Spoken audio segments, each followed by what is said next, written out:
आवाज आ रही है, देखिए।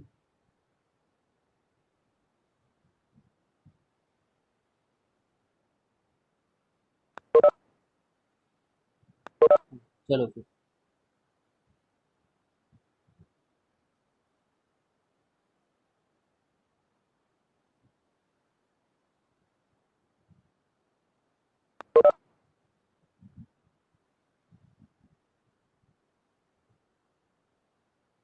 अब देखो, ये देखो। मैं एक बॉल लिया, मान लो। अच्छा, कितने लोग को ये समझ में आ रहा है कि वॉल्यूम के दो यूनिट करके वॉल्यूम एज टू यूनिट्स? कितने लोग समझ गए इस बात? एक क्या यूनिट है? लीटर। ठीक है। और एक क्या यूनिट है? Metre cube. ठीक है। लीटर जो है वो लिक्विड के लिए यूज करते हैं। ठीक है। और मीटर क्यूब किसके लिए यूज करते हैं? लिक्विड के लिए भी यूज करते हैं, सॉलिड के लिए भी यूज करते हैं। समझ रहे हो? ठीक है। एक मीटर क्यूब कितना होता है? 1000 लीटर के बराबर होता है। अभी तुम्हें बताया मैं कैसे होता है। 1 मीटर क्यूब की टंकी में 1000 बॉटल घुसेड़ देना पड़ेगा। ठीक है। I hope it is very clear. तो मैं इंटरचेंजेबली यूज कर लूंगा कभी कभी, तो परेशान तो नहीं होगा। Volume as to unit. जब भी मैं लीटर बोलूँ तो समझना मीटर क्यूब के साथ क्या रिलेशन है।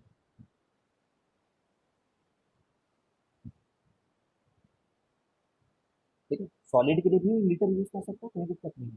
सॉलिड के लिए भी लीटर यूज कर सकते हो।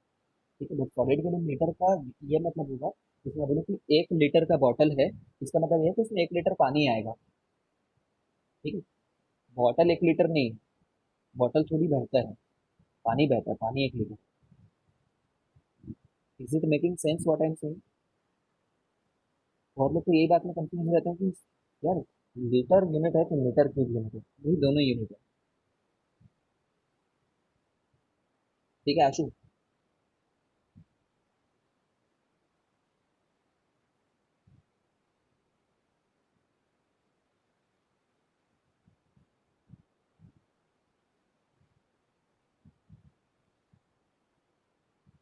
ठीक है। आ जाओ अभी यहाँ पर। देखो, मैं ना दो सॉलिड ले रहा हूँ।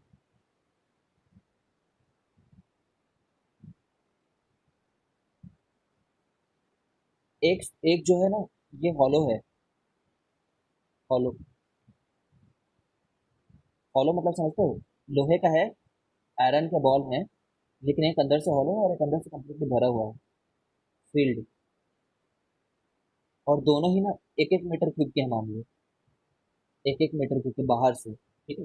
और दोनों को मैंने पानी में डुबोया। ठीक है। तो कितना पानी डिस्प्लेस होगा दोनों कैसे? How much water will be displaced in each case?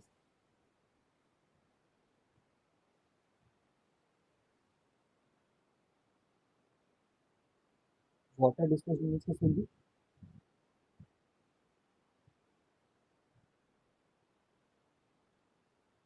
कितना होगा?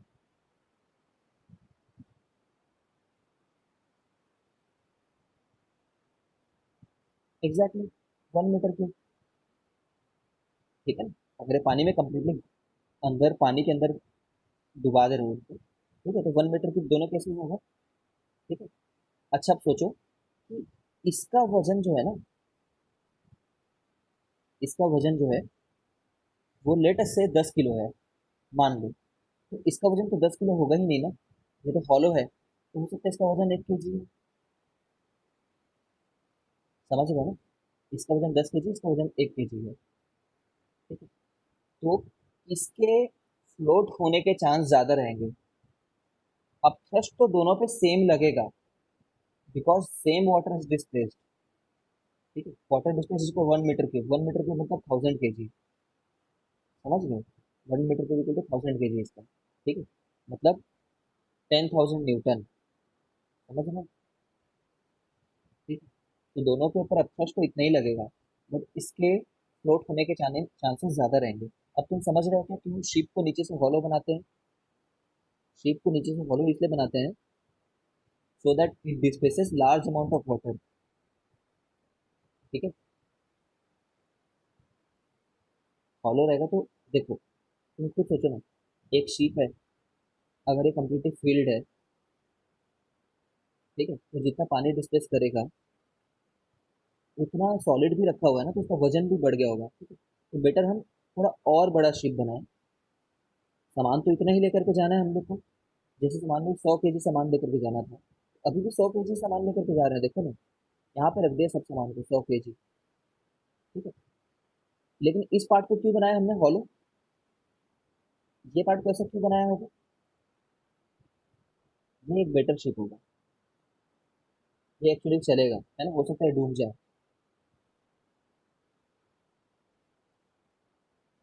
ठीक है। हॉलो बनाते हैं ताकि वो वाला पार्ट सिर्फ और सिर्फ पानी डिस्प्लेस करने में काम है, ठीक है। वहां से हम लोग को और कुछ चाहिए नहीं, बस वो फ्लोट होने में काम कर रहा है।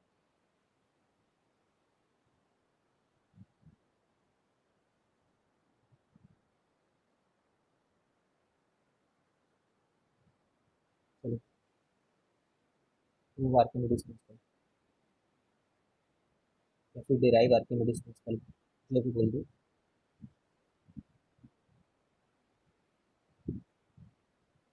देखो आर्किमिडीज प्रिंसिपल क्या बोलते हैं, बायएंड फोर्स इक्वल टू, हाँ, वेट ऑफ लिक्विड डिस्प्लेस,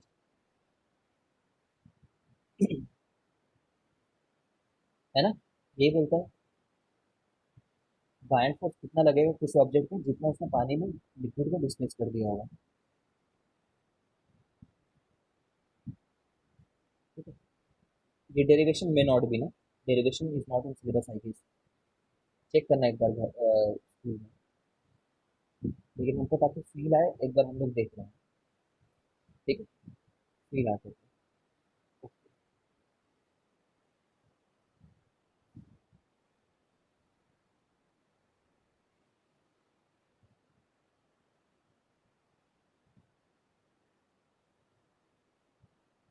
देखो इसकी हाइट यहाँ से h1 है मान लेते हैं, ठीक है, और इसकी हाइट ऊपर से यहाँ तक h2 है मान लेते हैं, h2, और ये वाला जो हाइट है ना इसका, ये h है मान लेते हैं। तो तुम बता सकते हो h2 माइनस h1 h होगा कि नहीं?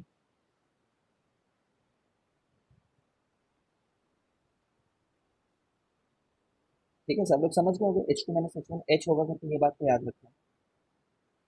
अब यहाँ पे कितना प्रेशर लग रहा होगा? प्रेशर एट वन कितना होगा? रो जी एच वन, ठीक है, ये रो वाटर, रो जी एच वन, और टू पे कितना प्रेशर होगा? रो जी एच टू, समझ रहे होगे, जितनी हाइट है, रो जी एच में हाइट कहाँ से नापते हैं? ऊपर से नापते हैं, ठीक है। इसका एरिया ए है मान लो, नीचे से भी एरिया ए ही है, ठीक है, एरिया तो ए है, तो ऊपर से कितना फोर्स लग रहा होगा? प्रेशर इंटू एरिया, कितना होगा वो? रो जी एच वन इंटू ए, और फोर्स कितना लग रहा होगा? रो जी एच टू इंटू ए, समझ गए हो? तो अब थ्रस्ट कितना लग रहा है बता सकते हो? अब थ्रस्ट लग रहा होगा नीचे से ऊपर लगने वाला फोर्स माइनस ऊपर से नीचे लगने वाला फोर्स, मतलब rho g h two into A minus rho g h one into A, ठीक है। मैं क्या करूँ, रो जी और ए को बाहर ले आता हूँ, तो H two minus H one रह जाएगा, और H two minus H one को क्या बोल सकता हूँ मैं? कैपिटल एच, क्योंकि मैंने बोल रखा था पहले,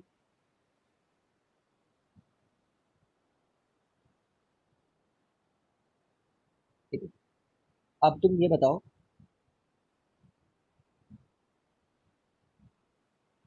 ये ए इंटू एच को मैं क्या बोल सकता हूँ, ये बताओ। ये देखो एरिया इसका ए है और एच, तो मैं ए इंटू एच को वॉल्यूम बोल सकता हूँ ना, ए इंटू एच जो है, हाँ, वो वॉल्यूम ऑफ लिक्विड डिस्प्लेस्ड है, ठीक है ना। वो एक्चुअली में वॉल्यूम ऑफ सॉलिड है एक्चुअली में देखें तो, लेकिन उतना ही तो पानी हटा दिया उसने, ठीक है। रो इंटू बी इंटू जी लिख दिया मैंने, ठीक।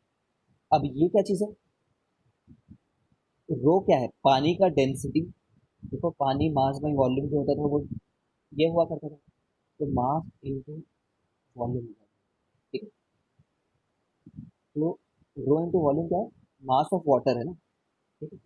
देखो सोचो यार, ये रो किसका है, ये पानी का है ना, इसलिए mass of water into g. Mass of water into g क्या होता है, इसी को क्या बोलते हैं अपन, वेट ऑफ वाटर।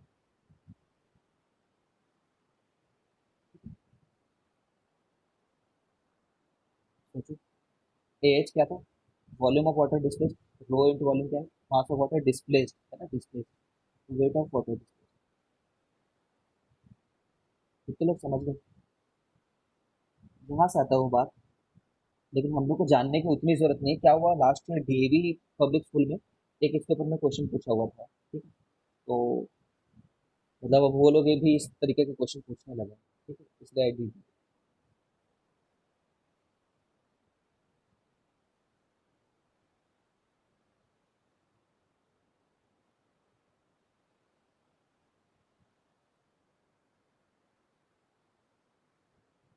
चलो क्वेश्चन करते हैं।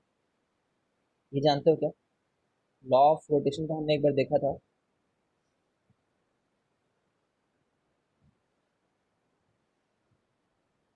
लॉ ऑफ रोटेशन में क्या देखे, कि अब थ्रस्ट अगर ज्यादा है एम जी से, ठीक है, या फिर ठीक है, तो क्या करेगा, फ्लोट करेगा।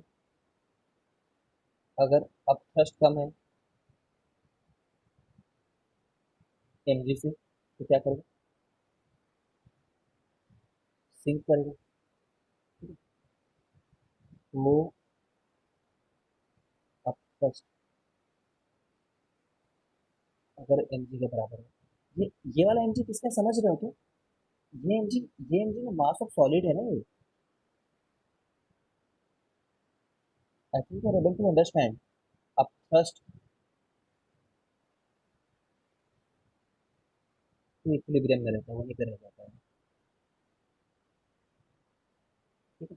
अब देखो यार, यहाँ पे देखो तो everyone try to look at this thing. ये फॉर्मूला हम लोग हमेशा याद रखें, रो वी जी को, rho V g, rho V g, rho V g, 5 बार बोलो रो वी जी।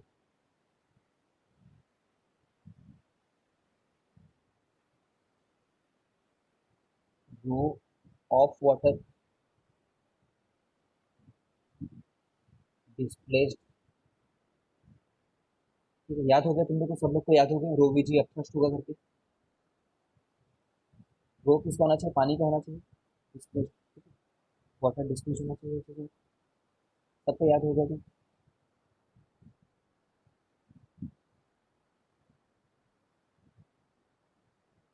ठीक है, रो वी जी, रो वी जी, ठीक है। एक था रो जी एच, एक था रो वी जी, ठीक है। अब देखो, तुमने कभी ये सुना है कि अगर डेंसिटी ऑफ ऑब्जेक्ट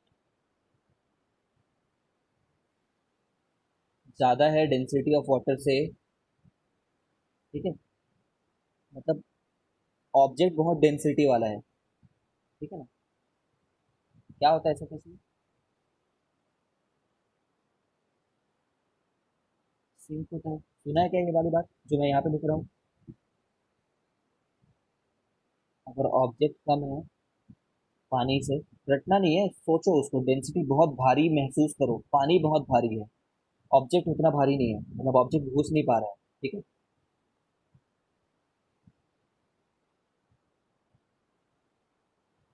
क्यों अनिश्वर एंड छाया सुने हो, आस्था तो भूल गई है, कहाँ पता नहीं चली। Has everyone heard about it, ये कहाँ से आता है जानते हो ना, यहीं से आता है, यहाँ से। कैसे, कैसे देखो ना, ये देखो, अब फर्स्ट और एम जी, ये एम जी सॉलिड का है, जिस सॉलिड के ऊपर फोर्स लग रहा था, तो उसको कैसे लिखेंगे, डेंसिटी ऑफ वो ऑब्जेक्ट इंटू उस ऑब्जेक्ट का वॉल्यूम इंटू उसका ग्रेविटी। और अब थ्रस्ट को क्या लिखते हैं, रो वी जी। रो मतलब यहाँ पे डेंसिटी से लिख दिया उसको मैंने, रो को डेंसिटी लिख दिया, ठीक है, water, rho V, same V रहेगा ना, जितना सॉलिड अंदर घुसा है, ठीक है, उतना ही ये रहेगा। ये हमने कई बार डिस्कस किया। अगर अंदर घुसा दिए तो मैं बोल रहा हूँ, जब अंदर घुसा ही दिए तब तो ऐसे ही रहेगा। अब ये दोनों कट जाएंगे एक बार के लिए। ठीक है। अब सोचो, डेंसिटी ऑफ वाटर अगर अपथ्रस्ट ज़्यादा था, कब रहेगा, कब अपथ्रस्ट कब ज़्यादा रहेगा? जब डेंसिटी ज़्यादा रहेगा। किससे? Density of object.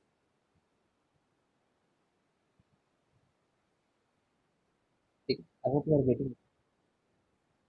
जब ये हुआ करता था कि अपथ्रस्ट ज़्यादा है तो फ्लोट हुआ करता था, मतलब डेंसिटी ऑफ वाटर ज़्यादा है तो मतलब फ्लोट होगा। सही बात है, डेंसिटी ऑफ वाटर अगर ज़्यादा है तो फ्लोट होगा।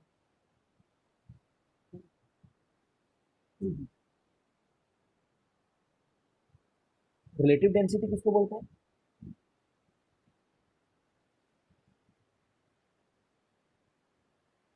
Relative density of any object क्या होता है? डेंसिटी ऑफ ऑब्जेक्ट अपॉन, हाँ, डिवाइड कर देंगे।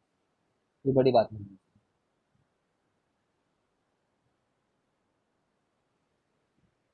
Density of object upon density of, density of water है ना। अच्छा, डेंसिटी का एक और, density is also known as,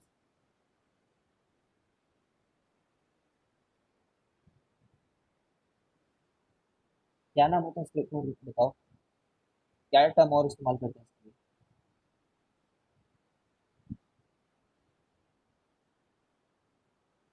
specific gravity. ठीक है, याद रखना। स्पेसिफिक ग्रेविटी, ऐसा बस नाम है, परेशान मत हो। ठीक है? बस टर्म है।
ये क्वेश्चन को देखो एक बार, बताओ। Find density of iron, second relative density of iron.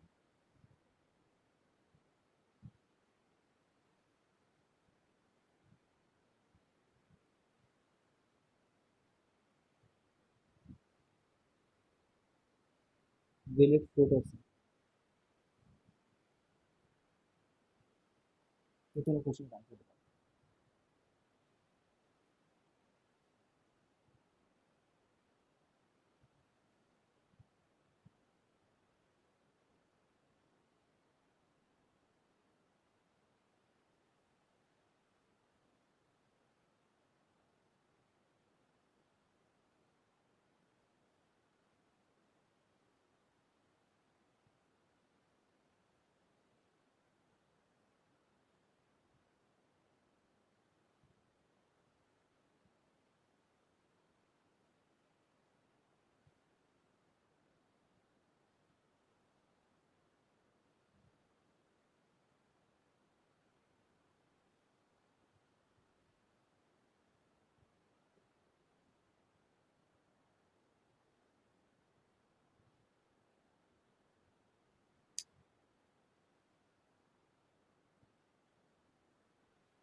क्या बोल रहे हो सुनो? अच्छा, सब लोग ध्यान देना है। समय बोल रहा हूँ करेक्ट है, ये रिलेटिव डेंसिटी। रिलेटिव डेंसिटी जो है वो स्पेसिफिक ग्रेविटी है। टर्म है बस, अपन को याद रखना है। इसको ये भी बोला जाता है। डेंसिटी क्या होता है? मास बाय वॉल्यूम होता है। तो इसका मास है 10 kg, और वॉल्यूम कितना है इसका? इतना। ठीक है, तो 10/2 × 10। ठीक है, 50 kg पर मीटर की बार होगा। रिलेटिव डेंसिटी कितना होगा? 50/1000। क्योंकि पानी की डेंसिटी याद रखनी है, वो देगा नहीं एग्जाम में हर बार। ठीक है, पानी का याद रखना है, 1000 kg/मीटर। ठीक है, तो 50/1000 कितना आ रहा है? 5/100, 1/20। ठीक है, विल इट फ्लोट और सिंक? डेफिनेटली फ्लोट करेगा। फ्लोट इसलिए करेगा सिंस डेंसिटी ऑफ सॉलिड जो है वो कम है डेंसिटी ऑफ लिक्विड।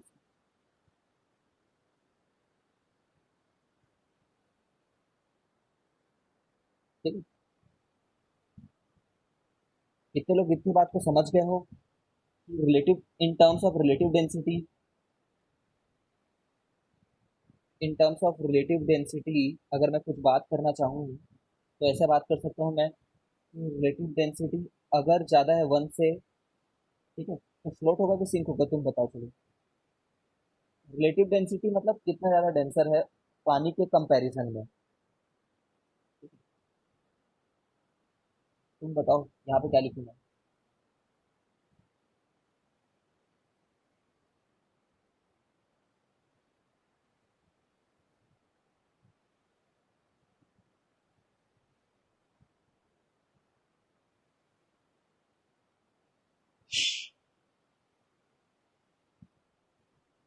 अगर 1 से ज़्यादा डेंसर है ना तो पहले सिंक हो जाएगा, समझ रहे हो ना? सोचो, रिलेटिवली बहुत ज़्यादा डेंस है पानी से तो सिंक होगा। रिलेटिवली कम डेंस है तो फ्लोट होगा। अगर रिलेटिव डेंसिटी बराबर है तो इक्विलिब्रियम में रहेगा। ठीक है, वहीं पे रहेगा। इक्विलिब्रियम जहाँ पे है वहीं पे।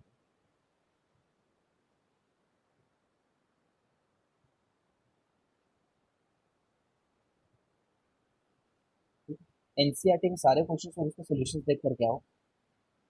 ये पूरा चैप्टर खत्म हो गया मेरे साथ। ये सारे क्वेश्चन एंड सोल्यूशन।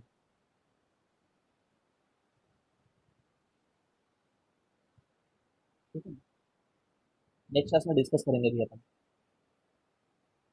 सोल्यूशंस भी देख लेना खुद से ही, ट्राई करना आंसर करने का, और सेंड करना मुझे होगा।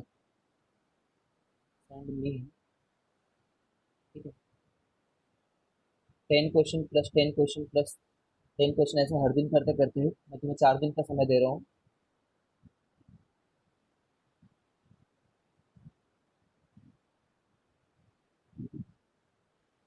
Sir relative density in terms of weight of solid बस डेंस सॉलिड के लिए अप्लाइड है। सबके लिए अप्लाइड है डेंसिटी, सबके लिए अप्लाइड है। तो मैं तुम्हें 4 दिन का समय दे रहा हूँ, करके दिखाओ। सबके लिए अप्लाइड है समय।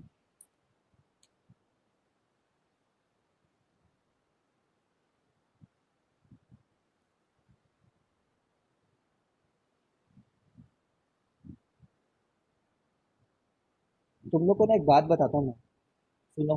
पढ़ाई से रिलेटेड ही है बट अगर मतलब डीप समझना चाहते हो तो समझना एक मिनट, ठीक है ना? ये बताओ यार, दो अलग अलग बातें होती हैं।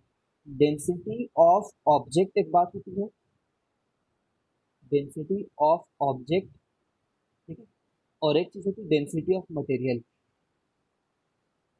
Density of material. सोचो, मैं जब एक हॉलो आयरन बॉल लेता हूँ, हमें तो ज्यादातर इस चैप्टर में डेंसिटी ऑफ ऑब्जेक्ट से मतलब है, और वही यहाँ पे निकाला है हमने। This is density of object. ठीक है, अगर मैं आयरन का हॉलो बॉल लूँ, चाहे आयरन का एक सॉलिड बॉल लूँ, अगर इसकी इसका भी डेंसिटी ऑफ मटेरियल निकाले ना, मटेरियल तो उतना ही हैवी है ना आयरन का। मटेरियल मतलब लोहे लोहे वाला बस पार्ट है, समझ रहे हो? मटेरियल मतलब सिर्फ लोहे लोहे वाला पार्ट, या फिर मटेरियल मटेरियल वाला पार्ट, वो तो हमेशा उतना ही रहेगा। बट उसको कैसे बनाया है, किस शेप का, उसके ऊपर में उस डेंसिटी ऑफ ऑब्जेक्ट डिपेंड कर जाता है। तो मैं यही यही डाउट था क्या तेरा? हमें तो डेंसिटी ऑफ ऑब्जेक्ट से मतलब है इस चैप्टर में, जो ऑब्जेक्ट का वॉल्यूम है। तो मेरे कॉल करके पूछ द क्लास, ठीक है, कॉल करके पूछ।